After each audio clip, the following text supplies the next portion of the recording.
موضوع الدرس الحذر من فتنة الأموال والأولاد. سورة الجمعة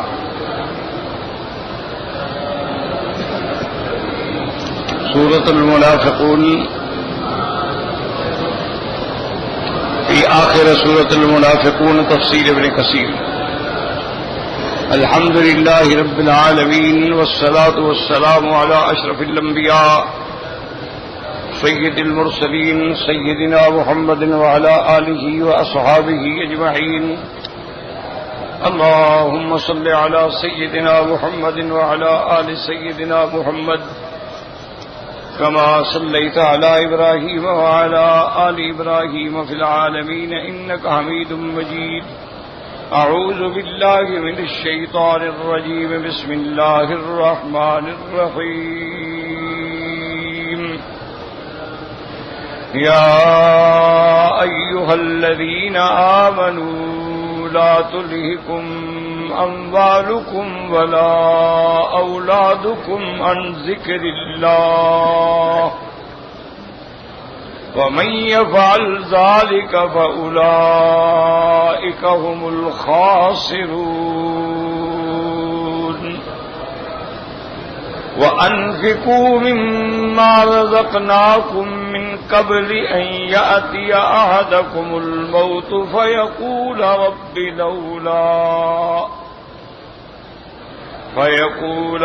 لولا أخرتني إلى أجل قريب فأصدق وأكن من الصالحين ولن يؤخر الله نفسا إذا جاء أجلها والله خبير بما تعملون. قال المؤلف والمفسر رحمه الله تعالى أدام النفع بعلومه وعلومكم في الدارين آمين إلى أن قال يقول تعالى آمرا لعباده المؤمنين بكثرة ذكره وناهيا لهم أن تنتشرهم الأموال والأولاد عن ذلك ومخبرا لهم بأنه من التهي بمتاع الحياة الدنيا وزينتها ما خلق له من طاعة ربه وذكره فإنه من الخاسرين الذين يخسرون أنفسهم وأهليهم يوم القيامة. اب مفسر رحمۃ اللہ علیہ ان آیات کی تفسیر فرماتے ہیں کہ ان آیات میں اللہ نے اپنے بندوں کو ایمان والوں کو حکم دیا ہے کہ اللہ کا ذکر جو ہے وہ کثرت سے کیا کریں، کہ ہر حال میں اللہ کا ذکر ہو. مومن کی شان یہی ہوتی ہے کہ الذین یذکرون اللہ قیاما وقعودا وعلی جنوبہم، کہ مومن کھڑے ہیں تو اللہ کا ذکر ہے، بیٹھے ہیں تو اللہ کا ذکر ہے، لیٹے ہیں تو اللہ کا ذکر ہے. اس لیے حکم ہے کہ یا ایھا الذین آمنوا اذکروا اللہ ذکرا کثیرا، ایمان والو اللہ کا ذکر کرو، بہت زیادہ ذکر. تو اس لیے علماء فرماتے ہیں کہ ہر عبادت کا ایک حد ہے. مثلا حج زندگی میں ایک دفعہ فرض ہے، اگر بعد میں کریں گے تو نفلی حج ہے. روزے پورے سال میں ایک مہینہ ہے رمضان المبارک کا، باقی جتنے روزے ہیں محرم کے ہیں، ذی الحج کے ہیں، یوم عاشوراء کے ہیں، یوم الخمیس، یوم الاثنین کے ہیں، 13، 14، 15 لیالی البیض، وہ تو سب نفلی روزے ہیں. اسی طرح زکوٰۃ کا نصاب جو ہے وہ سال میں ہم نے ایک دفعہ دینا ہے، کہ پورا حساب کر کے چاندی ہے، سونا ہے، نقدی ہے، جو کچھ ہے اس کی قیمت لگا کے 2.5% ہم نے ادا کرا. تو اس کی بھی ایک حد ہے. لیکن ایک ذکر اللہ کا ایسا ہے جس کی حد کوئی نہیں. اس کے لیے حکم ہے کہ ہر حال میں میرا ذکر کرو. اسی لیے میرے آقا، میرے محبوب دو عالم صلی اللہ علیہ وسلم نے فرمایا کہ لا یزال لسانک رطبا الا بذکر اللہ، تیری زبان ہر وقت اللہ کے ذکر سے تر و تازہ رہنی چاہیے. اور یہ بھی یاد رکھو کہ ہم قرآن پاک پڑھتے ہیں، یہ بھی ذکر ہے، وَإِنَّهُ لَذِكْرٌ لَكَ وَلِقَوْمِكَ۔ ہم نماز پڑھ رہے ہیں، یہ بھی ذکر ہے، اقم الصلاۃ لذکری۔ ہم تہجد پڑھ رہے ہیں، تلاوت کر رہے ہیں، طواف کر رہے ہیں، سب اللہ کا ذکر ہے۔ اور ذکر کے لیے یاد رکھو یہ بھی ضروری نہیں ہوتا ہے کہ آپ کو وضو ہو، نہ ہو تب بھی آپ ذکر کرتے رہیں، لا الہ الا اللہ محمد الرسول اللہ، درود شریف پڑھتے رہیں، سبحان اللہ الحمدللہ، یعنی جو بھی آپ کو آتا ہے تو ہر حال میں ذکر ہے۔ اللہ کے حج میں کیا ہے؟ ذکر ہے کہ کبھی حکم ہے کہ لبیک پڑھو، کبھی حکم ہے کہ تکبیرات کہو، اللہ اکبر اللہ اکبر اللہ اکبر اللہ اکبر، لا الہ الا اللہ اللہ اکبر وللہ الحمد، کیا ہے؟ ذکر ہے۔ اللہ نے قرآن میں بھی فرمایا وَاذْكُرُوا اللَّهَ عِندَ الْمَشْعَرِ الْحَرَامِ، اگر مزدلفہ میں آ گئے ہو تو اللہ کا ذکر کرو۔ اسی طرح منا ہے، اللہ کا ذکر کرو، یعنی ہر حال میں اللہ کا ذکر ہو۔ اور یہ بات بھی یاد رکھیں کہ جب تک اللہ کا ذکر دنیا میں ہے قیامت نہیں ہوگی۔ قیامت اس وقت قائم ہوگی کہ حتی لا یقال فی الارض اللہ اللہ اللہ، زمین میں کوئی اللہ اللہ کرنے والا نہیں ہوگا، اس وقت قیامت قائم۔ تو اللہ کا ذکر جو ہے یہ اس عالم کے بچانے والا ہے، اور اللہ کے ذکر سے غفلت جو ہے وہ اس عالم کو فنا کرنے والی ہے۔ اور اسی لیے تمام بزرگ، تمام اولیاء، چاہے وہ جس سلسلے سے بھی تعلق رکھتے ہیں، تمام اللہ کے اولیاء نے بھی یہی فرمایا ہے کہ جو کچھ بھی ہمیں ملا ہے وہ اسی اللہ کے ذکر سے ملا ہے، کہ جو بھی ہمیں اللہ نے مدارج دیے ہیں، اللہ نے ہمیں مراتب دیے ہیں، یہی اللہ کے ذکر کی برکت ہے۔ اسی لیے ہمارے بزرگوں میں حضرت دین پوری رحمت اللہ علیہ گزرے، بہت بڑے اللہ والے لوگ تھے، مجاہد بھی تھے، ذاکر بھی تھے، عابد بھی تھے۔ تو وہ اگر یعنی انہوں نے اپنی بستی میں ایک اصول بنایا تھا کہ بھئی کوئی آدمی اگر کسی کے گھر کے باہر کھڑا ہے، اس کو بلانا چاہتا ہے تو آواز نہ دے، گھنٹی نہ کھٹکھٹائے، بلکہ ذکر کرے کہ لا الہ الا اللہ، تو اندر جو ہوگا وہ جواب دے گا الا اللہ۔ تو تم وہ وقت بھی ذکر میں لگاؤ، گھنٹیاں دینے میں مظاہر نہ کرو۔ اچھا، کبھی حضرت جاتے نا ایک بستی سے کسی دوسری بستی میں، کسی دعوت پہ، کسی جلسے میں، تو جماعت ساتھ ہوتی، رستے میں بھی لا الہ الا اللہ ذکر ہوتا۔ تو کچھ لوگوں نے کہا کہ حضرت یہ راستے میں چلتے ہوئے اور ساری جماعت ذکر کر رہی ہے، تو یہ کوئی طریقہ کیا ضرورت ہے اس بات کی؟ تو آپ نے فرمایا کہ میرا بھائی، جس کے پاس آم ہوتے ہیں وہ آم بیچنے کا اعلان کرتا ہے، کسی کے پاس گاجریں ہیں تو گاجروں کا اعلان کرتا ہے، ہمارے پاس یہی جو ہے، ہم بھی اپنی منڈی کا مال پیش کر رہے ہیں، کوئی لینے والا شاید مل جائے، کوئی خریدنے والا شاید آ جائے، تو ہم بھی تو اپنا آواز دے رہے ہیں، بھی ہمارے پاس یہ کچھ ہے، لینا ہے تو آگے لے لو۔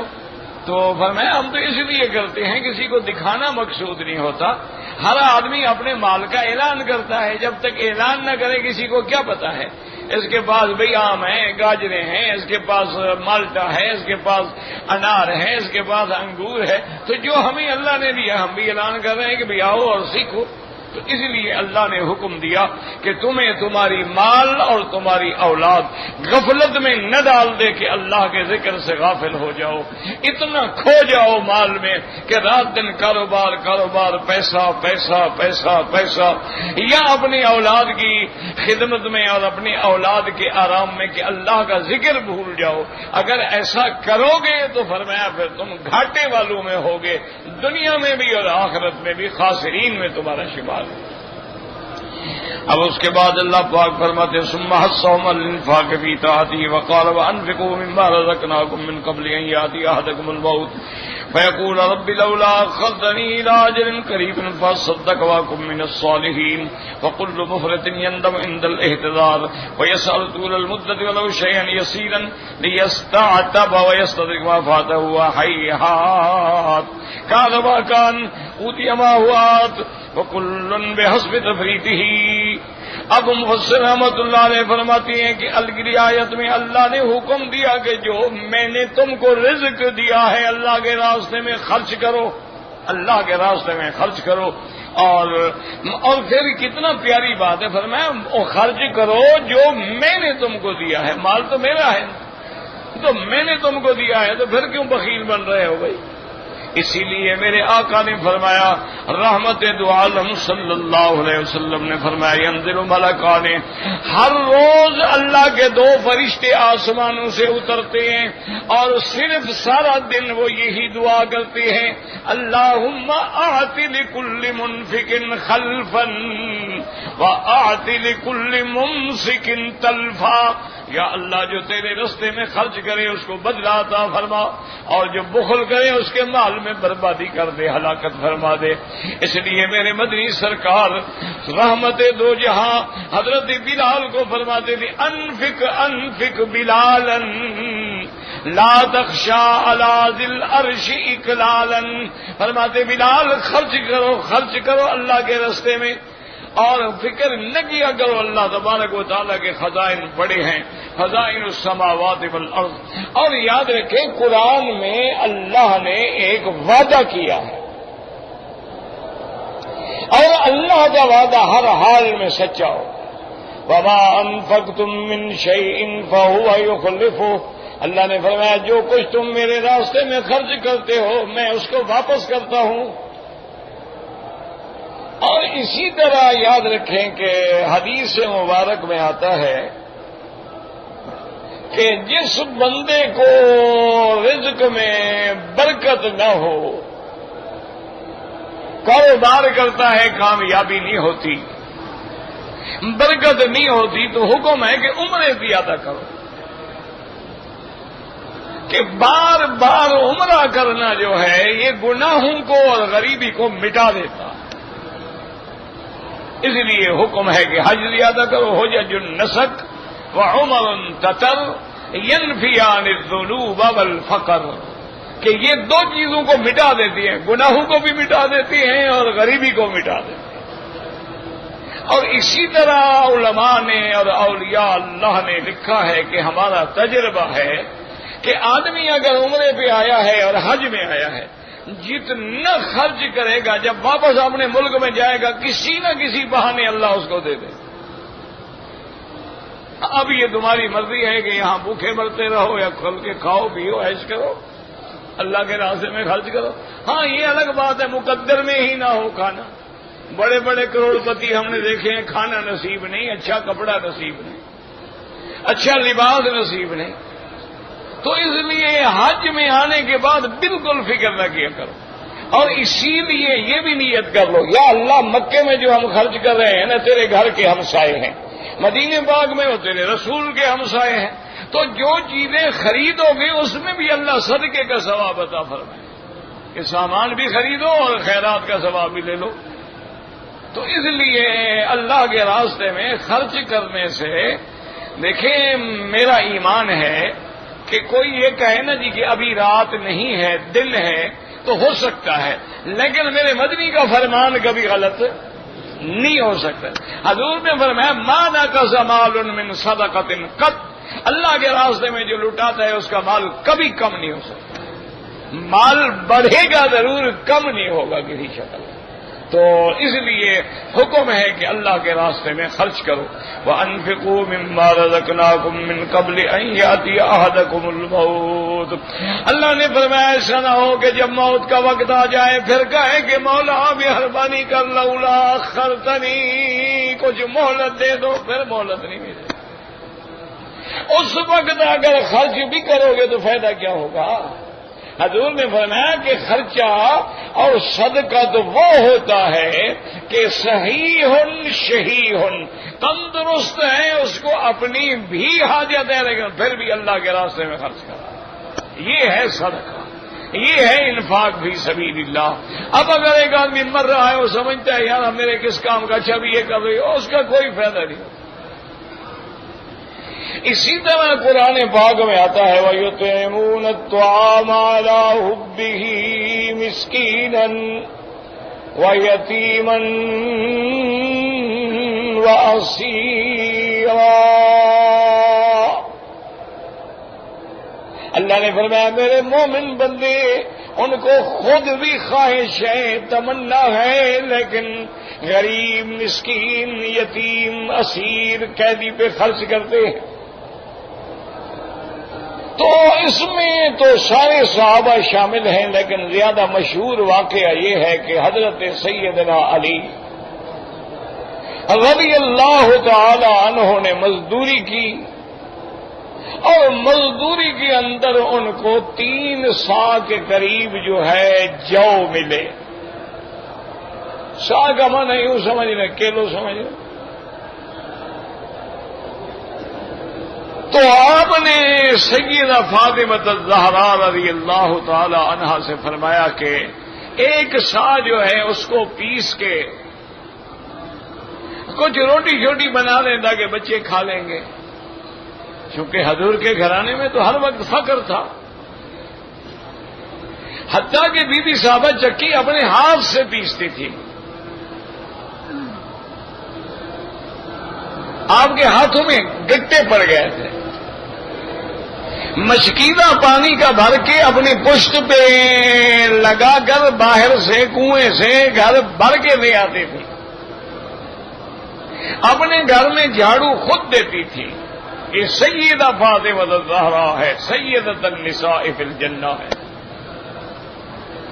بنت النبی المصطفیٰ ہے، زوجۃ علی المرتضیٰ ہے، لیکن گھر کا کام خود کر رہی ہیں.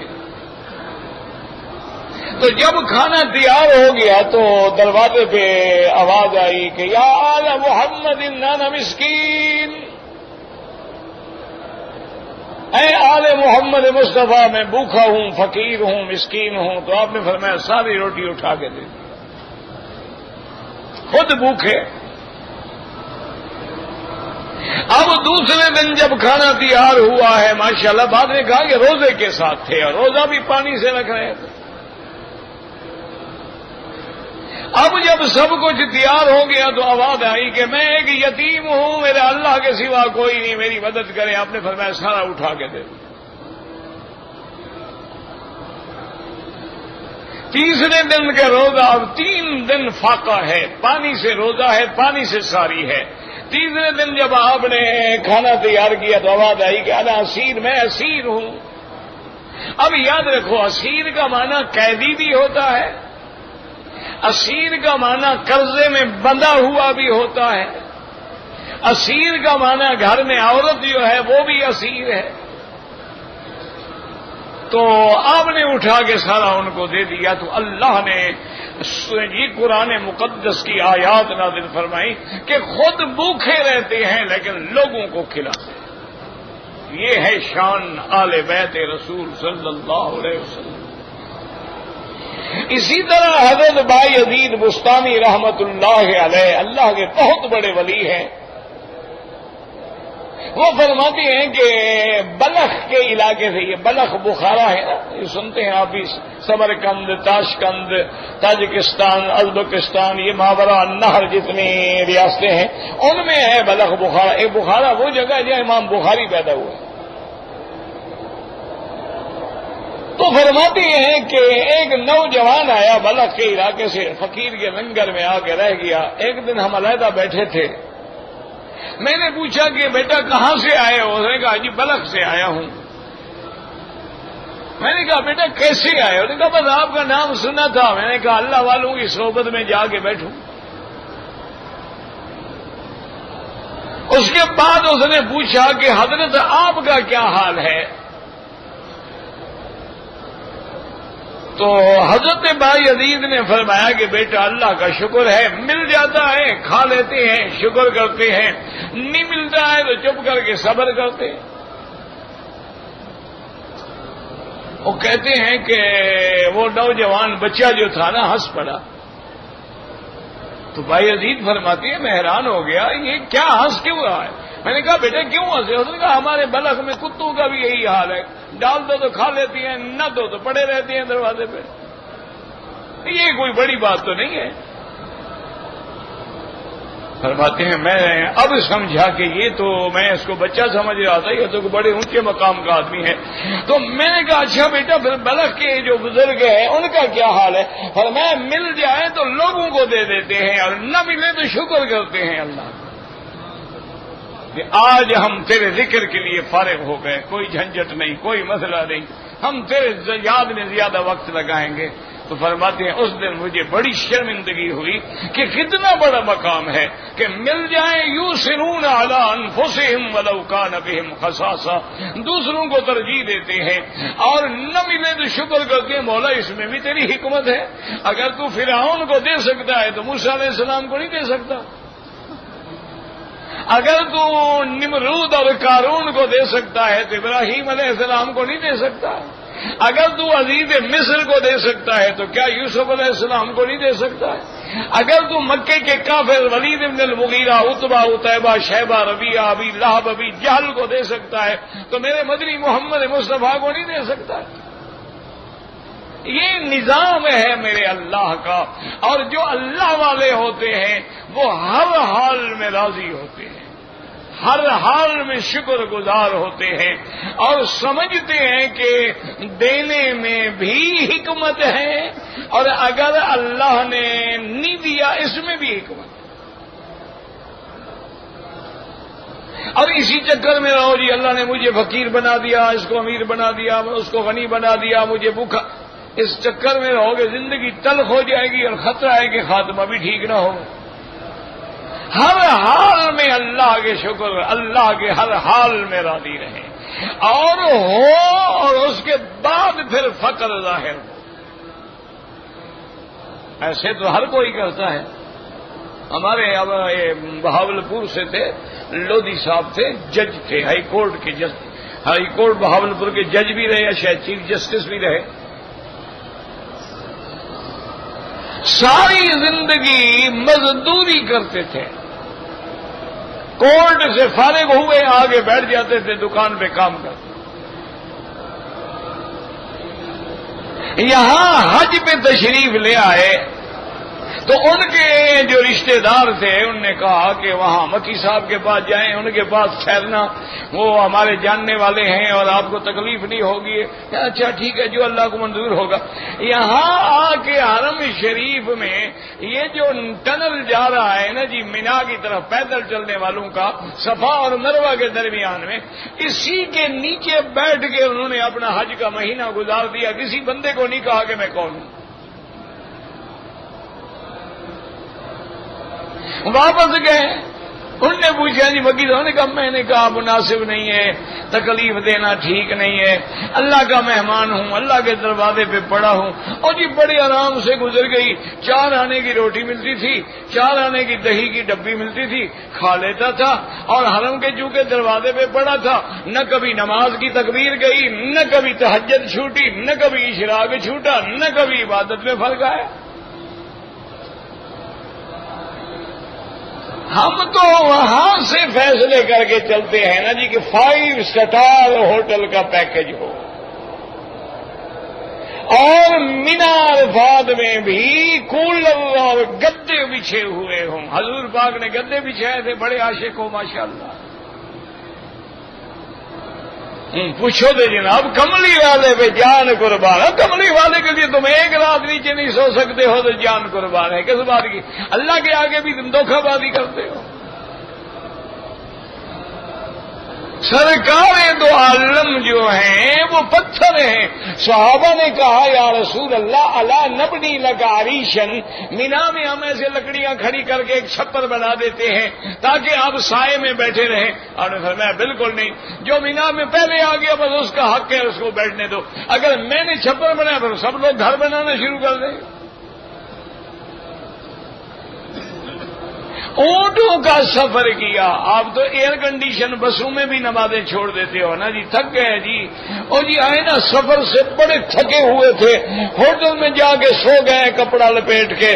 صبح کو ماشاءاللہ جناب خوشبو والے شیمپو سے غسل فرمایا، پھر جناب ہم نے عمرہ کیا. ماشاءاللہ سارا کچھ برباد.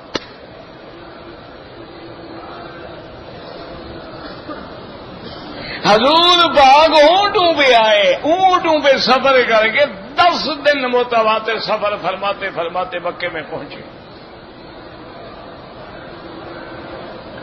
مینا عرفات میں حضور صلی اللہ علیہ وسلم نے اونٹ پہ سفر فرمایا.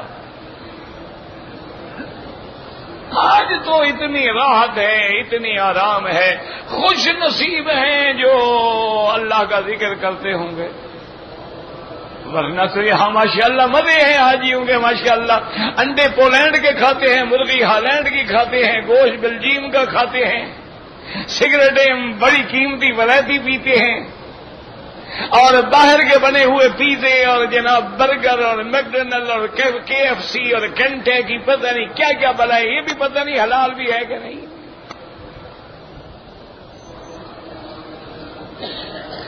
جس دن ایک لقمہ حرام کا اندر چلا جائے گا عبادت کا لطف ختم ہو جائے گا. یاد رکھیں حضرت لاہوری رحمت اللہ علیہ جب کسی جلسے کے لیے دعوت دیتے تو فرماتے اچھا بھائی انشاءاللہ آ جاؤں گا. تو طالب کہتا ہے پکا, میں بھی پکا وعدہ کیسے, پتہ ہی نہیں زندہ ہوں گا نہیں ہوں گا, اور پتہ نہیں اس دن میرے پاس کرایہ بھی ہوگا کہ نہیں ہوگا. اور چنے اور گڑ کی چھوٹی چھوٹی روٹیوں کا ایک تھیلی ساتھ ہوتی تھی. اگر ذرا بھی شک ہو جاتا کہ اس بندے کے گھر میں جو عورت ہے بغیر وضو کے کھانا پکاتی ہے, حضرت ہی کھاتے تھے. ہماری عورتیں تو پتہ نہیں غسل بھی کرتی ہیں کہ نہیں کرتی, وضو کو تو چھوڑو نا. غسل جنابت کا بھی پتہ ہے ان کو کہ کیا فرض ہے, کیا واجبات ہیں, کیا مستحبات ہیں, ہماری عورتیں جانتی ہیں. اور آج جو ماڈرن نوائز ماشاءاللہ ایلیٹ کلاس کی میری بیٹیاں ہیں, انہوں نے تو پلاسٹک کے کور بنائے ہوئے ہیں, وہ سر پہ چڑھا لیتی ہیں, باقی بدن پہ پانی بہا لیتی ہیں کہ بھئی ہم نے جو بال بنوائے ہیں بیوٹی پارلر سے یہ تو خراب نہ ہو جائے نا. غسلیں جنابت کر رہی ہیں, پانی سر پہ نہیں ڈالیں گی وہ. کیوں انہوں نے 10-10 ہزار روپیہ دے کے تو بالوں کی سیٹنگ کرائی ہوئی ہے, وہ کیسے خراب کریں. انا للہ و انا الیہ راجعون. بھئی حاجی ہو, تمہارا صابن کے بغیر گزارا نہیں ہے, کپڑے والا صابن رکھ لو جتنا دن احرام ہے, اس سے ہاتھ دھو لو, کیا مشکل ہے بھائی. اور یاد رکھ لیں, یہ اللہ کے حرم میں بیٹھ کے میری بات یاد رکھنا, اور اگر میری بات پہ اعتبار نہ ہو تو اپنے علماء سے پوچھ لینا. جو بندہ عمرے پہ آئے اور ایک نماز فرض چھوڑ دے, نہ اس کا عمرہ ہوتا ہے نہ حج ہوتا ہے.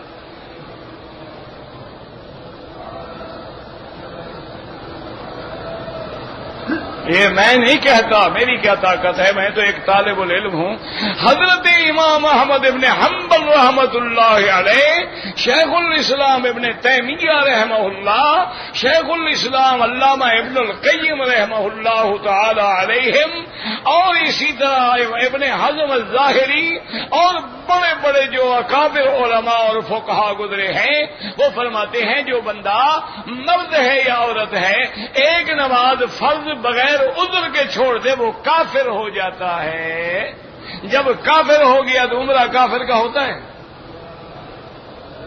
کافر کا حج ہوتا ہے. حج تو ابو جہل نے بھی بہت بڑے ہیں. اور وہ فرماتے ہیں کہ وہ کافر ہو جاتا ہے, اور فرمایا دامات لم یصلی علیہ, اگر مر جائے اس کا جنازہ نہ پڑھو, ولا یدفن فی مقابر المسلمین, اس کو مسلمانوں کے قبرستان میں بھی دفن نہ کرو.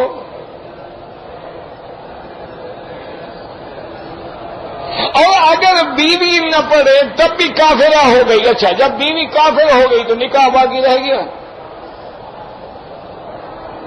اور جب نکاح باقی نہ رہا تو جو اولاد ہوگی وہ اولاد الزنا ہوگی یا اولاد النکاح ہوگی. یہ تو باقی 3 امام کہتے ہیں وہ فاسق ہو جاتا ہے, فاجر ہو جاتا ہے, کافر نہیں ہوتا.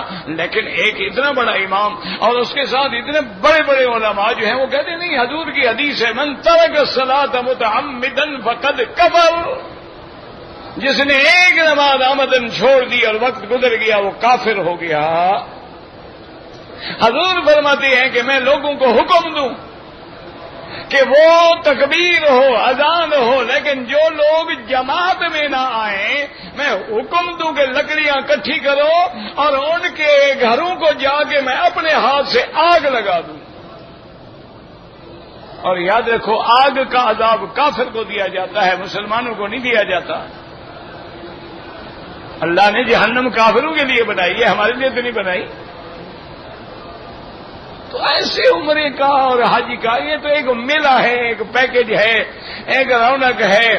بس ماشاء اللہ حرم میں جو بیٹھے ہیں نا وہی لحظہ بھی ذکر نہیں ہے، قصے کہانیاں باتیں شور شر لڑائی جھگڑے آگے ہو جا پیچھے ہو یہی بھی گزارا ہو۔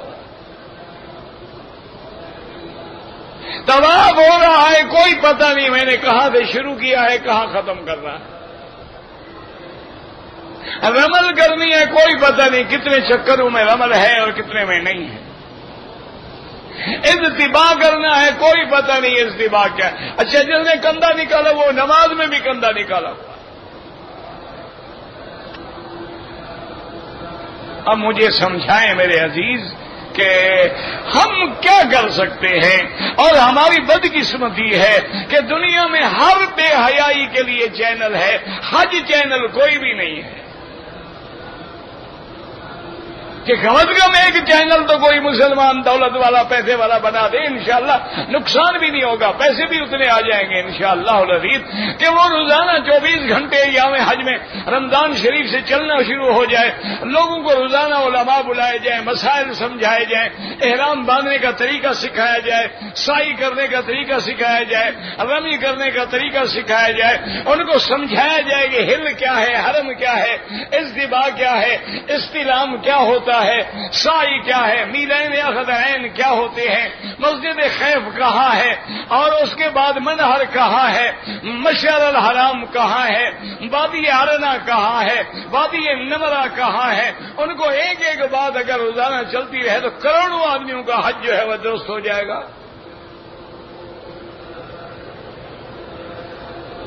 یعنی ہر برائی کے لیے چینل ہے، آپ دیکھ لیں کتنے سیکسی چینل ہیں، کتنی ڈسکوری ہے، کتنے ڈرامے ہیں، کتنے فلمیں ہیں، کتنے جیوگرافک کہانیاں ہیں، کتنی جنگلی جانوروں کو دکھانے کے چینل ہیں، لیکن کوئی حج چینل نہیں، کوئی مدینہ چینل نہیں۔ انا للہ و انا الیہ راجعون۔ بہرحال ہمارا کام ہے ہم فریاد کرتے رہیں، ہم چونکہ دین کے نام کے سپاہی ہیں، ادنیٰ چوکیدار ہیں، دین کے نام پہ ہمیں روٹی ملتی ہے، تو ہمارا کام ہے ہم کہتے رہیں خبردار خبردار نہ جاگو تمہاری مرضی ہے، ہم کیا کر لیں گے؟ اس لیے فرماتے وانفقوا مما رزقناکم من قبل ان یاتی احدکم الموت، یعنی جو آدمی زیادتی کرے گا جس نے اللہ کے راستے میں خرچ نہیں کیا، جب موت کی گھڑی آئے گی اب پوچھے گا تو سوال کرے گا کہ اللہ تھوڑا سا میرا وقت بڑھا دیں تاکہ میں خیرات کر لوں، تاکہ میں اپنی کوتاہی کو پورا کر لوں اور جو مجھ سے رہ گیا ہے اس کو پورا کر لوں۔ اب فرماتے ہائے ہاتھ افسوس کی بات ہے، اب کیا ہو سکتا ہے، تم نے اپنی صحت میں کچھ نہیں کیا، جو ہونا تھا وہ ہو گیا، جو آنی تھی وہ موت آ گئی۔ وَكُلٌّ بِعَذْبِ تَفْرِيطِهِ أَمَّا الْكُفَّارُ وَكَمَا قَالَ تَعَالَىٰ وَأَنذِرِ النَّاسَ يَوْمَ يَأْتِيهِمُ الْعَذَابُ فَيَقُولُ الَّذِينَ ظَلَمُوا رَبَّنَا أَخِّرْنَا إِلَىٰ أَجَلٍ قَرِيبٍ نُّجِبْ دَعْوَتَكَ وَنَتَّبِعْ رُسُلَنَا تَكُونُوا أَقْسَمْتُم مِّن قَبْلُ مَا لَكُم مِّن زَوَالٍ۔ کافروں پر بھی جب عذاب آئے گا کہیں گے مولا مہربانی کر ہمیں مہلت دے دے، تو ان کو بھی مہلت نہیں ملے گی۔ وقال تعالیٰ إِذَا جَاءَ أَحَدَهُمُ الْمَوْتُ قَالَ رَبِّ ارْجِعُونِ، جب موت کا وقت آئے گا تو کہیں گے مولا ہمیں واپس دنیا میں جانے دینا، لعلی أعمل صالحا فيما تركت كلا إنها كلمة هو قائلها من ورائهم برزخ إلى يوم يبعثون۔ اللہ فرماتے ہیں محض کلمہ ہے، اب تو برزخ ہے، اب تو قبر ہے، عذاب ہے، قیامت ہے۔ ثم قال تعالى ولن يؤخر الله نفسا اذا جاء اجلها والله خبير بما تعملون. اي لا ينظر احد بعد حلول اجله، لا ينظر، کسی کو مہلت نہیں ملے گی جب اجل کا وقت آ جائے گا. وهو اعلم اخبر ممن يكون صادقا في قوله وسؤاله ممن لو رد العاد الى شر مما كان عليه. اللہ جاننے والے ہیں، اگر وہ اس کو مہلت بھی دے دیں، دوبارہ دنیا میں بھیج دیں، پہلے سے بھی زیادہ برا بن جائے گا. اللہ خبیر بما تعملون. وقال ابو عيسى الترمذي حدثنا عبد بن حميد قال حدثنا جعفر بن عون قال حدثنا ابو جناب الكلبي عن الضحاك بن مزاحم بن باز قال من كان له مال يبلغ حج بيت ربه او تجب عليه في زكاة فلم يفعل سأل الرجعة عند الموت. حضرت ابن عباس نے فرمایا آدمی کے پاس پیسے ہیں لیکن حج نہیں کیا، پیسے ہیں زکات نہیں دیتا، تو جب موت کا وقت آئے گا کہے گا ہائے اللہ مجھے مہلت دے دو. تو ایک آدمی نے کہا حضرت یہ تو کافر کہیں گے. آپ نے فرمایا اللہ نے قرآن میں مومنوں کو کہا ہے یا ایھا الذین آمنوا لا تلھکم باموالکم.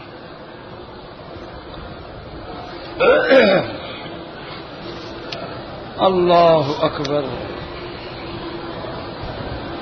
فقال يا ابن عباس اتق الله فإنما يسر رجل الكفار فقال سأتلو عليك بذلك قرآنا. حضرت ابن عباس نے پھر یہ آیت پڑھی یا ایھا الذین آمنوا لا تلھکم اموالکم ولا اولادکم عن ذکر اللہ ومن یفعل ذلک فاولئک هم الخاسرون. وانفقوا مما رزقناکم من قبل ان یأتی احدکم القرب لولا أخرتنی إلی أجل قریب فاصدق وأکن من الصالحین إلی قولی واللہ خبیر بما تعملون.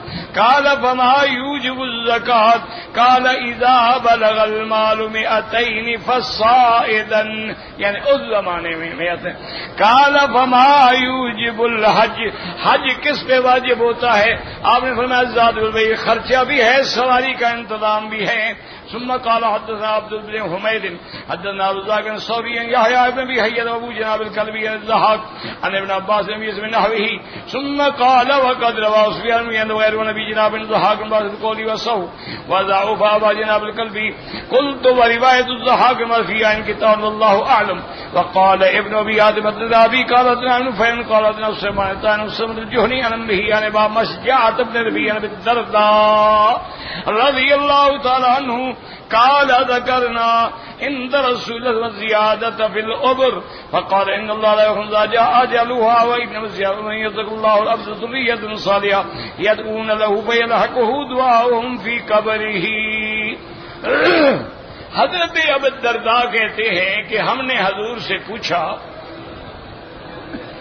کہ یا رسول اللہ صلی اللہ علیہ وسلم دعا مانگنے سے کسی کی عمر بھی بڑھ جاتی ہے؟ آپ نے فرمایا نہیں، عمر تو نہیں بڑھتی، جو وقت اللہ نے لکھا ہے وہ نہیں ٹل سکتا. ہاں یہ ہوتا ہے کہ اللہ مرنے والے کو اچھی اولاد عطا فرماتے ہیں جو اس کے مرنے کے بعد اس کے لیے دعائیں کرتی ہے، قرآن پڑھتی ہے، حج کرتی ہے، عمرے کرتی ہے، اور ان کا ثواب جو ہے اس کو قبر میں پہنچ رہا ہوتا ہے. تو گویا یہ بھی تو اس کی عمر بڑھ گئی نا، اس کا ذکر باقی ہے، اس کے لیے دعائیں مانگنے والے باقی ہیں. آخر تفسیر سورۃ المنافقین للہ الحمد والمنہ والتوفیق والاسماء. الحمدللہ سورۃ المنافقین کی تفسیر اللہ نے توفیق دے دی. اب اس کے بعد سورۃ التغابن ہے، واللہ اعلم.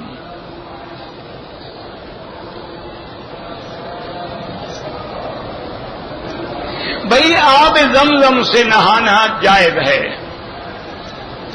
ہاتھ بدن دھونا بھی جائز. یہ مسئلہ سمجھو، آب زمزم بھی پانی ہے. حضرت اسماعیل علیہ السلام کے زمانے میں تو کوئی پانی نہیں تھا، تو غسل کس بات سے کرتے تھے؟ یہ تو اب علماء کہتے ہیں کہ جب ہمارے پاس دوسرا پانی موجود ہے تو ہم کیوں ضائع کریں؟ مرنا تو پانی ہے، جائز ہے. آب زمزم کو بیٹھ کے پینا چاہیے، کھڑے ہو کے پینے کا کوئی حکم نہیں. مسئلہ یہ ہے اگر کسی نے کھڑے ہو کے پی لیا تو گناہ نہیں ہوگا، کیونکہ حضور پاک نے جو کھڑے ہو کے پیا تو مجبوری تھی، جگہ ہی نہیں تھی بیٹھنے کی. کہتے جی جو لوگ داڑھی مڈاتے ہیں ان کو حضور سلام کا جواب دیں گے. وہ تو حدیث مبارک تو یہی کہتی ہے کہ جو لوگ حضور کی شکل سے نفرت کرتے ہیں حضور بھی نفرت کریں گے. نفرت نہ کرتے تو تم داڑھی کیوں نہ رکھتے؟ اور باقاعدہ کہتی ہیں نا جاؤ نا بھائی یار آج چاہو گے ٹھہرو یار میں نے ابھی شیو نہیں کیا بال نکلے ہوئے ہیں برے لگ رہے ہیں. اور ایک مسئلہ سمجھ لو ایک ہے داڑھی نہ رکھنا یہ گناہ کبیرہ ہے. ایک ہے داڑھی کو برا سمجھنا تو آدمی کافر ہوتا ہے اور نکاح بھی ختم ہو جاتا ہے اس کا.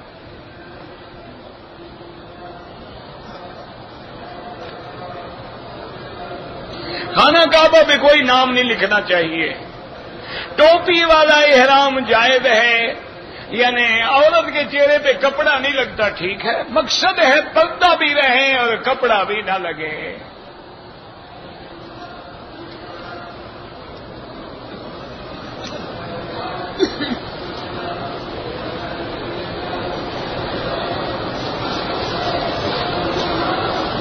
اگر حج پر جانے سے پہلے نیت کر کے احرام باندھ کے طواف کر کے صفا مروہ دوڑ لیں واپس آ کے طواف زیارت کریں گے صفا مروہ نہیں دوڑیں گے.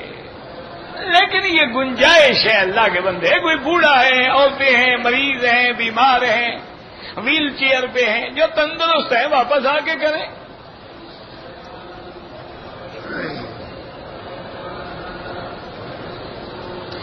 میں نے سودی قرضے میں مبتلا ہوں سب سے پہلے توبہ کرو اللہ سے معافی مانگو اور اس کے بعد استغفار جو ہے نا استغفر اللہ الذی لا الہ الا هو الحی القیوم واتوب الیہ.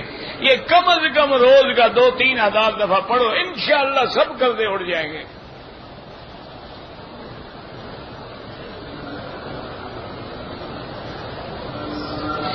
میں نے اپنی والدہ کا حج کرنا ہے لیکن میں نے تمتع کی نیت کی ہے. اگر خرچہ آپ کا اپنا ہے پیسہ آپ کا اپنا ہے کوئی حرج نہیں.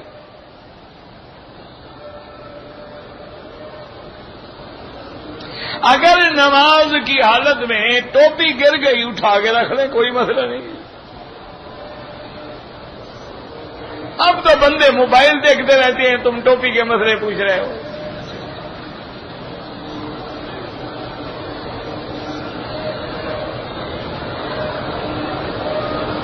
عصر کی نماز کے بعد کوئی نفل نہ پڑھیں جب تک سورج نہ ڈوبے. یہ صحیح حدیث ہے محمد مصطفیٰ کی صلی اللہ علیہ وسلم کے لا صلاۃ بعد العصر حتی تغرب الشمس کہ کوئی نماز نہیں عصر کے بعد جب تک سورج ڈوب نہ جائے. یہاں کے جو امام ہیں وہ اجازت دیتے ہیں کہ طواف کی 2 رکعت ہیں یا تحیت المسجد ہے. وہ کہتے ہیں ایسی ضرورت ہے تو پڑھ لے ورنہ نہ پڑھے.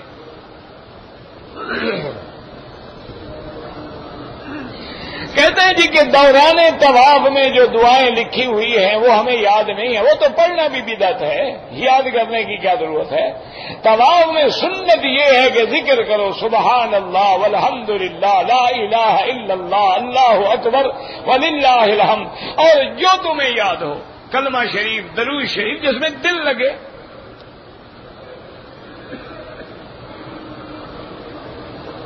قربانی کے متعلق جو ہے وہ یہی ہے کہ اپنے ہاتھ سے خود جا کے ذبح کریں یا جس آدمی کو پیسے دیں اس کو پیسے نہ دیں اس کو کہیں شرط یہ ہے کہ ہمارے سامنے ذبح کرو گے.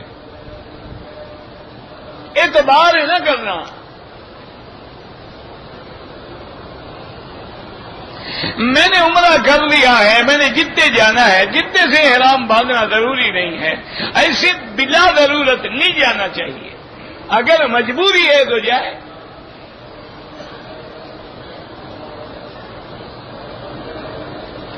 کہتے جی کہ مناجات مقبول ہے یا فضائل ہے کتابیں حمام میں نہ لے جائیں. ان میں آیات ہوتی ہیں حدیثیں ہوتی ہیں قرآن کی آیات ہوتی ہیں. ہر طواف کے بعد 2 رکعت ضروری ہیں. اگر 3 طواف کر لیے ہیں تو پھر ہر طواف کی 2 کر کے پڑھنی ہے. اگر حجر اسود پہ ہاتھ لگ جائے تو چوم لیں، نہ لگے تو چومنا ضروری نہیں ہے. اگر ہم نے بال منڈوا لیے ہیں اب دوبارہ عمرہ کریں، بال ہوں نہ ہوں اس طرح پھروانا ہوگا. ایک آدمی گنجا ہے پھر بھی اس طرح پھروائے گا. اللہ کو بالوں کی ضرورت تو نہیں ہے، اصل تو تعمیر حکم ہے. اگر 2 آدمیوں نے عمرہ کیا ہے، دونوں نے طواف صفا مروہ دوڑ لیا ہے، ایک دوسرے کے سر پہ اس طرح پھیریں، بالکل جائز ہے. حنفی مسلک میں ہوں تو قربانی بینک کے ذریعے آپ خود کریں. پھر حنفی مسلک میں ترتیب لازم ہے کہ پہلے کنکری ماریں پھر قربانی کریں اور اس کے بعد سر منڈوائیں. بینک ہر حال میں قربانی کرتے ہیں لیکن ایک وقت میں کتنی قربانیاں کر دیں گے؟ ایک ٹھنڈے دل سے سوچیں.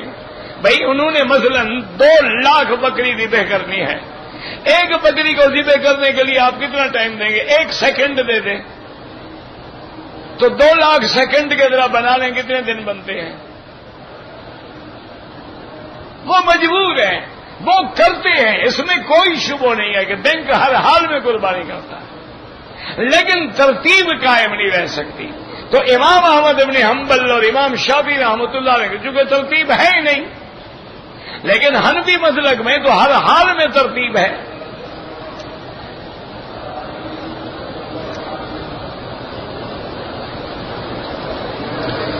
ایک آدمی حاجی والد فوت تو اللہ مغفرت فرمائے، جو لوگ زندہ ہیں ان کے لیے طواف کریں، بالکل نہیں، اپنے لیے کرو اور ان کے لیے دعا کرو. اگر زمزم کا پانی بدن پہ ڈالیں بالکل جائز ہے.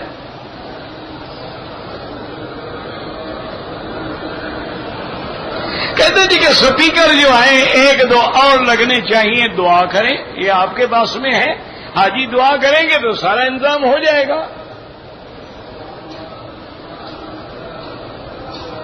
اگر جماعت کے ساتھ پہلی 2 رکعتیں چلی گئی ہیں تو جب کھڑا ہوگا فاتحہ بھی پڑھے گا، سورت بھی پڑھے گا.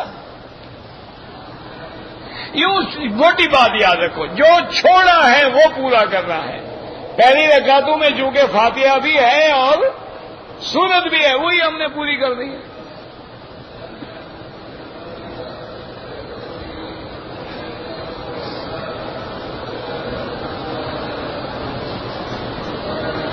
بیوی کے لیے خامد کا قدر ہے، قدر کا پردہ ہے، اس کا ملنا دیکھنا حرام ہے، اس کے ساتھ بیٹھ کے کھانا پینا حرام ہے، ایک کمرے میں لیٹنا حرام ہے. اپنا حج برباد کرنا ہے تمہاری مرضی. خامد کا بھی کزن ہے اور اس کے ساتھ کٹھے ایک کمرے میں ٹھہرا ہوا. انا للہ و انا الیہ راجعون. اگر احرام باندھا ہوا ہے تو حجر اسود کو ہاتھ لگانے میں احتیاط کریں کیونکہ وہاں لوگ عطر لگا دیتے ہیں. اگر آپ کو عطر لگ گیا تو پھر دم پڑ سکتی ہے، اس لیے اس وقت اشارہ کر دیا.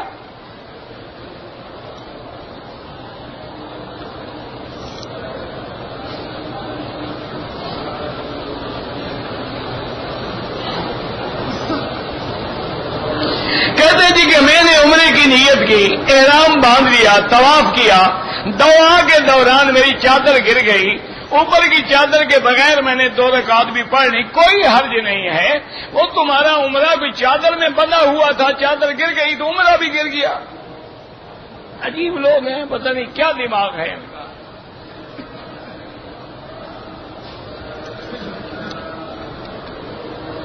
حضور پاک نے کون سا درود شریف پڑھنے کا حکم دیا ہے جو روز نماز میں پڑھتے ہو؟ یہی حضور نے پڑھا ہے اور یہی حضور نے حکم دیا ہے.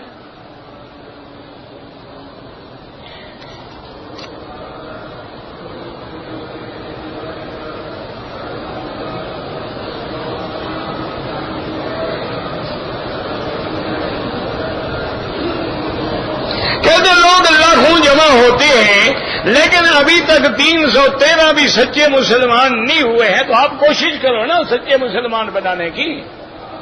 صرف ہمیں لکھنے سے کیا ہو جائے گا؟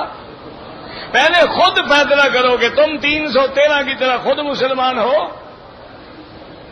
پہلے خود بنو، پھر دوسروں کو بنانے کا زور لگاؤ۔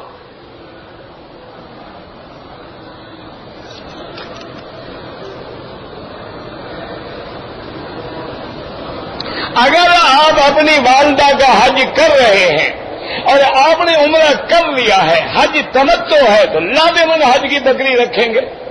اگر حج افراد ہے تو پھر حج کی بکری واجب نہیں ہوتی۔ یا دیکھو تمتع والے کران والے بکری دیں گے، افراد والے کے لیے ضروری نہیں۔ موٹی بات یاد رکھ لو، کون سا مشکل ہے بھائی؟ افراد میں قربانی نہیں ہے۔ طواف کرنے کے بعد دعا مانگو، اللہ جس کو چاہو ثواب دیں گے۔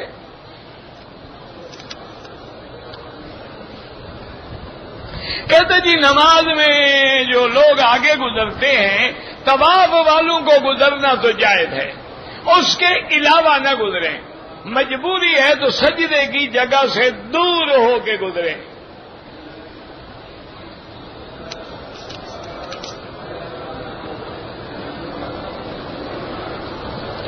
ایک آدمی نے عمرہ مکمل کر لیا، اپنے بال نہیں کاٹے تھے، دوسرے کے کاٹے، کچھ بھی نہیں ہوتا۔ آج کل جو ہم طواف کرتے ہیں یہ نفلی طواف ہے۔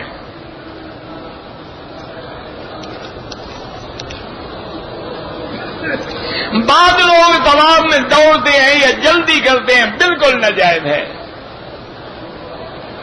طواف کے دوران لوگ موبائل پہ باتیں کرتے رہتے ہیں، بالکل ناجائز ہے۔ کوئی دین کی بات ہو تو جائز ہے۔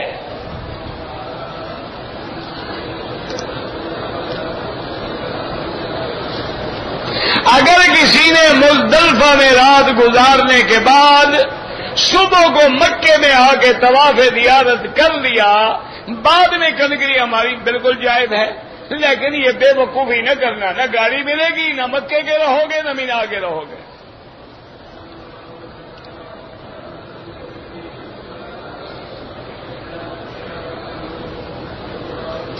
وقوف مزدلفہ جو ہے، صبح کی نماز مزدلفہ میں پڑھیں اور اس کے بعد چل پڑے مینا کو، جائز ہے۔ بس وقوف آپ کا ہو گیا۔ صبح صادق سے لے کر سورج نکلنے تک وقوف کا وقت ہوتا ہے۔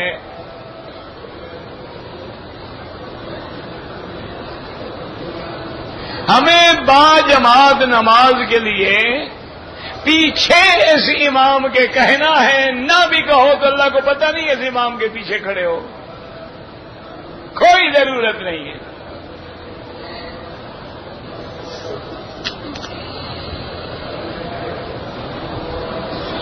ایک سوتیلی والدہ ہے، اپنے سوتیلے بیٹے کے ساتھ حج پہ آ سکتی۔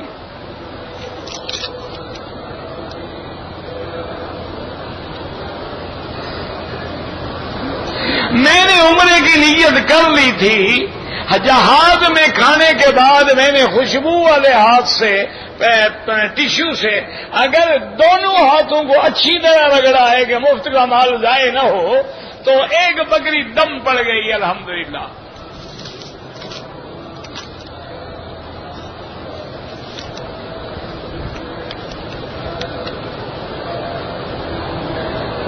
قبر کے حالات پر بیان ہو انشاءاللہ ہوگا، لیکن دعا یہ کرو اللہ ہماری قبر کو باغ جنت بنا دے۔ اللہ ہر مسلمان جو فوت ہو گئے ہیں ان کی قبروں کو نور سے بھر دے، اور جب ہمارا آخری وقت آئے زبان پہ جاری کر دے لا الہ الا اللہ محمد الرسول اللہ۔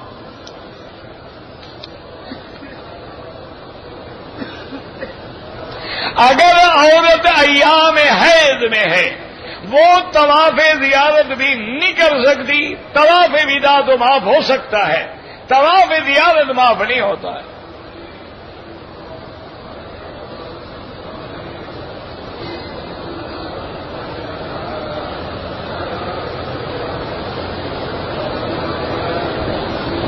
ہمارے لوگوں نے 1 گھنٹہ پہلے نے رمی کر دی کوئی حرج نہیں، جو گزر گیا آپ وقت سال کے بعد مسئلے پوچھ رہے ہو، جو ہو گیا اللہ قبول کرے بس۔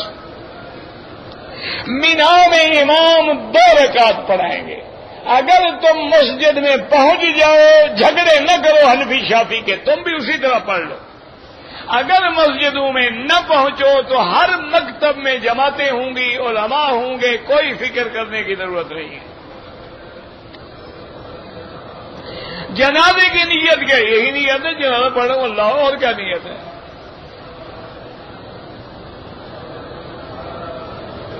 حرم سے باہر مسجد میں جو نماز پڑھیں گے وہاں بھی الحمدللہ 1 کا لاکھ ملے گا، لیکن جو کعبے کے اندر ثواب ہے اس کا کیا مقابلہ ہے؟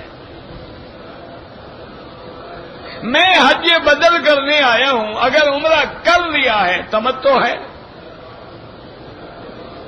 کہتے ہیں جی کہ مکہ شریف میں جب جنازے کو لے آتے ہیں تو اس کے پاؤں کعبے کی طرف ہوتے ہیں، ایسا ہونا چاہیے نا؟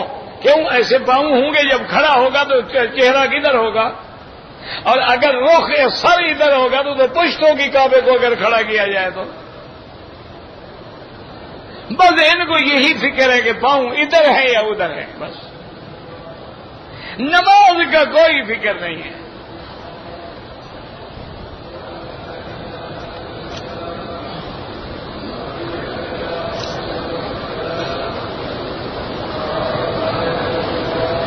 اگر ایک آدمی نے طواف کر لیا، صفا مروہ کے 6 چکر لگا کے بال منڈوا دیے، عمرہ تو ہو گیا، لیکن 1 چکر جا کے پورا کرے۔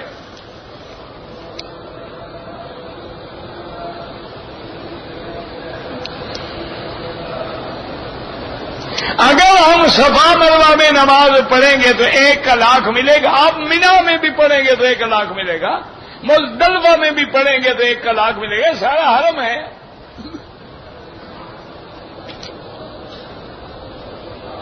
اگر ہم 1 عمرہ کر کے تمام رشتہ داروں کی طرف سے ادا کر دیں، ماشاءاللہ بس سب کی چھٹی ہو گئی۔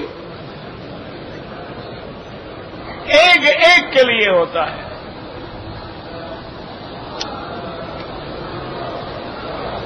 حرم میں عورت حیض والی نہیں آ سکتی، باہر میدان میں بیٹھ سکتی ہے۔ یہاں مکروہ اوقات میں نفل پڑھیں نہ پڑھیں۔ میں نے عمرہ کر لیا ہے، اب اگر اپنے والدین کے لیے عمرہ کروں بالکل جائز ہے، کوئی منع نہیں۔ ہم گروپ لیڈر ہیں، بار بار ہمیں مدینے جانا آنا پڑتا ہے، پھر احرام ضروری نہیں ہے، ان کے لیے اجازت ہے جن کی ڈیوٹی ہے بار بار۔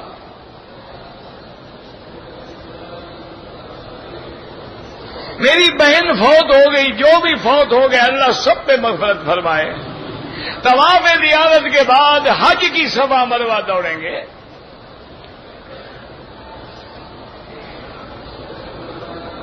اگر نابالغ بھی ہیں بالغ بھی ہیں جنازے میں کوئی بات نہیں، جنازے کی دعا سب کے لیے ہے، صغیرنا و کبیرنا و ذکرنا و انثانا، سب کو شامل ہے۔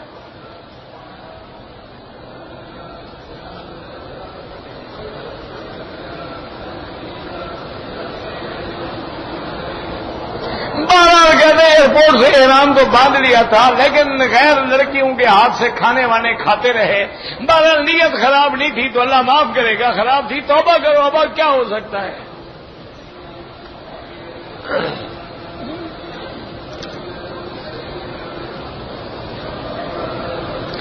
میں سعودی عرب کے کسی دور کے شہر سے آیا ہوں، اگر آپ نے عمرہ کر لیا ہے اب حج کریں گے، خود بخود تمتع ہو جائے گا۔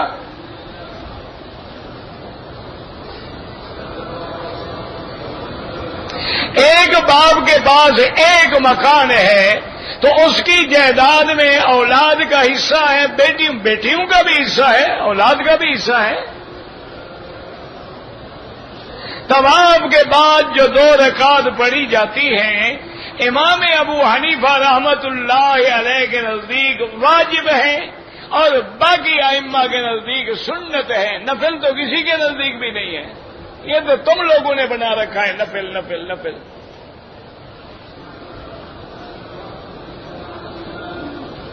مرنے والے کو عمرے کا ثواب زیادہ ہوگا یا طواف کا؟ جتنا خرچ زیادہ ہوگا ثواب زیادہ ہوگا۔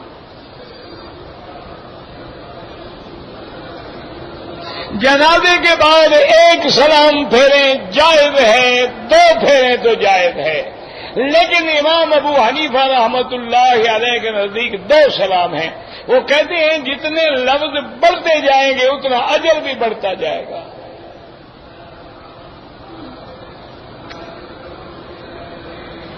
پاکستان کے لیے دعا کریں بھائی، ہم تو روز دعا کرتے ہیں الحمدللہ، اور ہر مسلمان کا فرض ہے کہ تمام مسلمانوں کے لیے، مسلمان ملکوں کے لیے دعا کرو، لیکن وہ دعا کیا کرے گی کہ اوپر پانی بھرتے رہو نیچے سوراخ لگے رہے؟ دعا کیا کرے گی مجھے بتاؤ؟ حرام کھاتے رہو، رشوت کھاتے رہو، شرابیں چلتی رہیں، ننگی عورتیں چینل پہ دکھائی جاتی رہیں، ہر فیشن کی بے حیائی کی دوڑیں ہوتی رہیں، جہاں میراتھن ریس ہوتی رہے، قرآن پڑھنے والوں کو جلا دیا جائے تو کیا عذاب نہیں آئیں گے؟ تو کیا ہوگا؟ دعا کرو بس اللہ معافی عطا فرما دے۔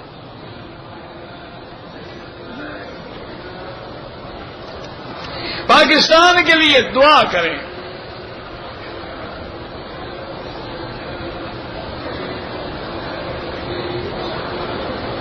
بہرحال اگر اللہ نے پیسہ دیا ہے، خوشبو والا ٹیشو استعمال کیا، دم دے دو۔ اگر پیسے نہ ہوں تو پھر صدقہ جزا دے دو۔